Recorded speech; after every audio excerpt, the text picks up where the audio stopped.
Hey there everyone, my name is Ben from Circle Canoe Games, and welcome to this quick game overview for my new game, dRaft. I think it's helpful to start with the story of what this game is all about, and then we'll jump into the quick how to play what the game is all about. So this game starts with you being crash-landed on a desert island.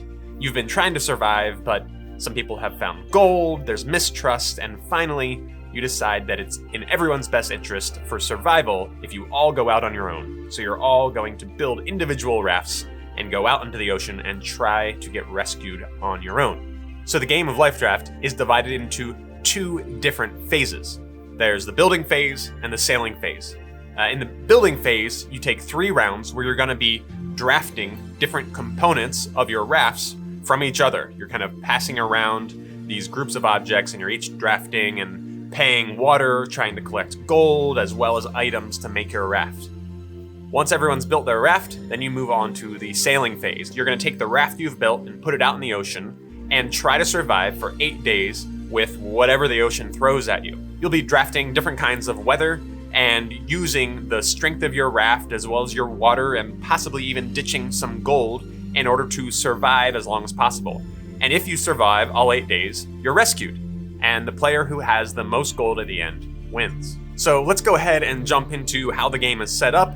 We'll kind of play through a couple hands from each round and you'll get a sense of how the game works.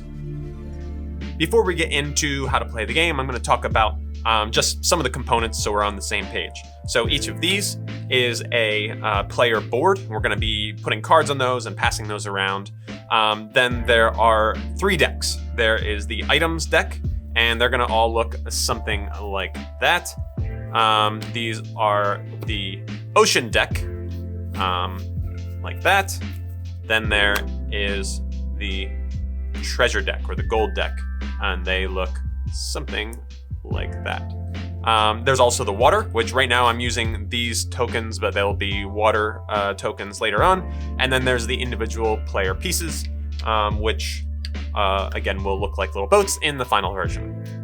All right, so that's all the components we'll need for the game. Let's talk about initial setup. We are setting up for a 3-player game. So what each player gets is their player board, their player token, as well as 5 water tokens. The items cards as well as the gold cards are placed in the middle of the table as well as extra water tokens. And you can see each of these other players are set up accordingly. And so then we are ready to start the first of 3 rounds in the building phase. And we start by dealing out 4 cards to each player. Then each player is going to lay out those 4 cards. They'll look at them and lay them out however they choose. And to help with thinking about how that decision is made, we can actually look at some of these cards and see what is on them. There's a few things you can pay attention to on this card. One is at the top, there is sort of the category of card. There are 4 categories that are parts of the raft, as well as 1 wild category. The big number in the middle, that's the strength of this piece of the raft. There's also the little blue crate there, that's the water.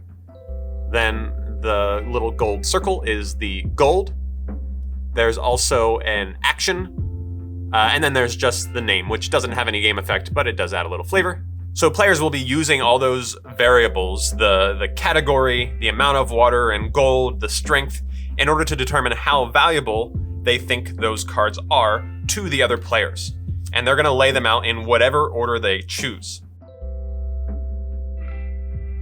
Once all the players have laid out their cards, then they're immediately going to rotate to the left. Now each player gets to draft one of these cards. And if there is a water cost at the bottom, indicated by a number of cubes, then you need to pay that cost by putting that water on that board when you draft that card. So for instance, if the red card looks at this and says they really want this card right here with a strength of 8 and 1 gold, they would first have to take 2 water, put it on the board, then they would draft this card, add it to their raft, and then this card would be slid down. And the other players would at the same time be doing the same thing. So let's say blue is going to just pay 1 for this, the yellow player is actually going to just be happy with the first card here, and this one doesn't have a cost. So they can just go ahead and draft that one for free. The other cards always slide to the left. Okay, before we go on to the next step though, each player is going to do any of the actions that are on that card. So for instance, right here, the red player gets to immediately draw one treasure card. So they would draw this, and this would be secret to them. They're numbered 1 through 3. And so that's a little kind of secret piece of information that no one else knows. As you can see, during the game, a lot of the information is publicly visible. The blue player over here had a 4 water, but the water on those crates on that part of the card is only gained at the end of the building phase. So that's something that you'll look at, the total value of your raft for that water. Over here, the yellow player picked up this card, so they have a 1 gold, so they immediately get that card as well, and they can look at that. They also have action text down here that says immediately gain 2 water. So they would take 2 water from the supply and add it to their own, and then they can use that later. Okay. Once everyone has taken their cards, added them to their raft, then we rotate again. Okay, and once again, all players draft, and they're selecting from whatever card they want. So again, let's look at what would the red player want. Well, they might want, go ahead and take this card here, because they're interested in getting some more treasure, and this would slide down. Let's say this blue player, well, they want to take this 10. Well, they would still, just because this was paid there, that's not like taken or anything, so they would still have to pay 2 more water. They would take this to take this one. Once again, any actions or things they need to gather would be taken, so the red player would get 2 more gold. And again, they could look at those in order to see what the values are, but that can be secret information. And no one else has anything that they need to gather. And so then we continue.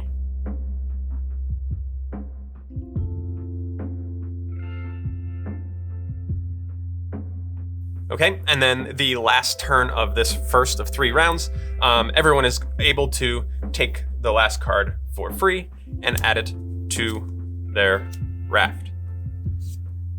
There are some alternative turns you can take in terms of you might be able to swap a card, or you can also discard a card to gain some water, depending on some conditions of your raft. At this point, all the player boards are passed back to the player they belong to. And those players now get the water that was played onto their board. So yellow player is cleaning up. Dark blue here is, he's running a little low on water, and red is back where he began with just 5. That is the end of round 1. The next 2 rounds run the same way, except they get passed in the opposite direction each time. The goal is to build out your raft with 8 cards with 2 of each of the categories, possibly throwing a wild in there. And at that point, the building phase is going to be done. So let's go ahead and jump to that point. Okay, so I've fast forwarded 2 more rounds here. So you can see each player has now built out their 8-card raft with a bunch of different items and different strengths and things like that. And so at this point, we can go ahead and get rid of their player boards. We don't need those for the rest of the game. And there's one more thing we get to do before we end this building phase, and that is add in the water that is on each card.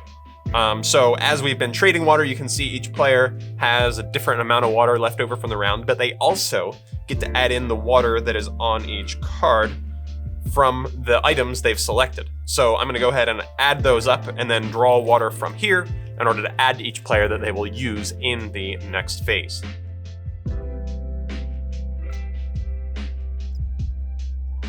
So moving into the next round, they have their 8 cards of their raft with the strength values, as well as still some action text on there that might be relevant. They have all the water they've accumulated, as well as their gold.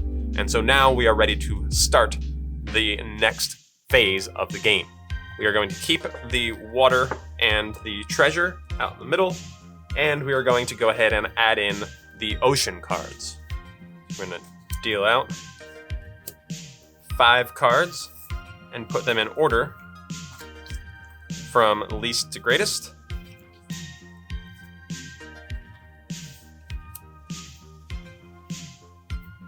Okay, and let me go ahead and show you what is on this card. So on this card, there's a big number, which is the strength of the ocean day. There's the kind of weather it is, the name for it, and then there is the water requirement, like how much water is used on that day.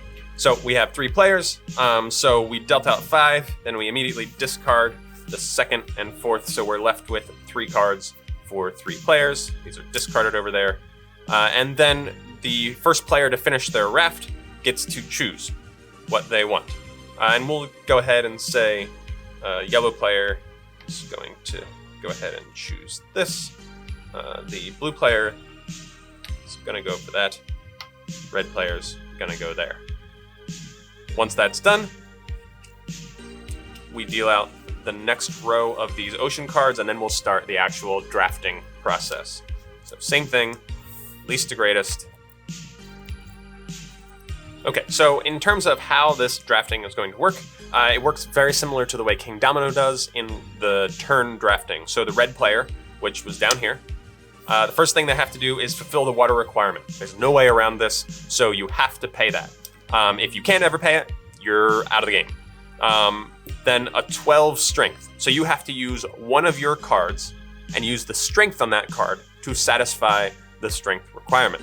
So the highest card they have is an 8, so they might choose one of those to flip over. But there's still a difference of 4, so they have to make up the 4 somehow. And so they might choose to just use 4 water. They could also choose to use some gold, or so they could use a combination of the 2. So in this case, I think they have a decent amount of water, but not a ton. So they're going to do maybe 2 water, and then they'll take some of their gold, and they'll discard 2 gold as well. And again, gold is secret from everyone, so you don't really know how much everyone has. Their values 1 to 3. So then the red player gets to choose the next round, and they're going to go probably right in the middle again. Yellow player, they immediately have to pay 3 water. And then it's a strength of 6, so they have to look. They could use an 8 or a 10, obviously, to fill that, but they probably want to they have a lot of lower cards, so they want to go ahead and use a 4, and they'll make up the difference just with water. There, and they get to choose.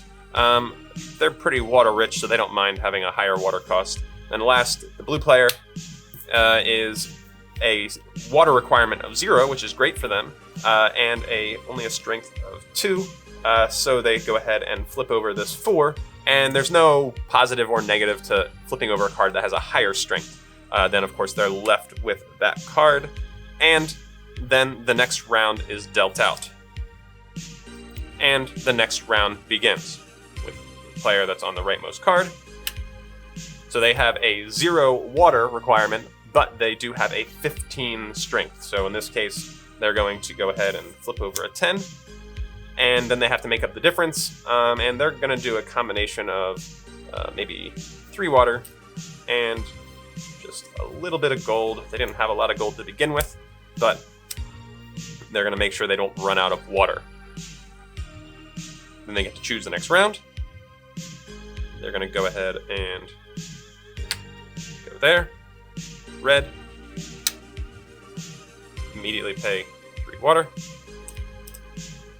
And 8. Means they will flip that over to satisfy it. And then they will choose the next round. And last, yellow is a 3 water requirement. And 8, they will go ahead, flip the 8 over, and they are left with that card. So that is generally how this plays out. They go through 8 rounds of this, and so eventually all the cards from everyone's rafts will be used. If a player at any point cannot pay the water requirement, or they're not able to meet the strength requirement, then they are immediately out of the game. They have not survived on the ocean, and they cannot continue. Otherwise, you play until everyone has taken 8 turns, and then you see who has survived with the most gold. So let's fast forward and get to that point.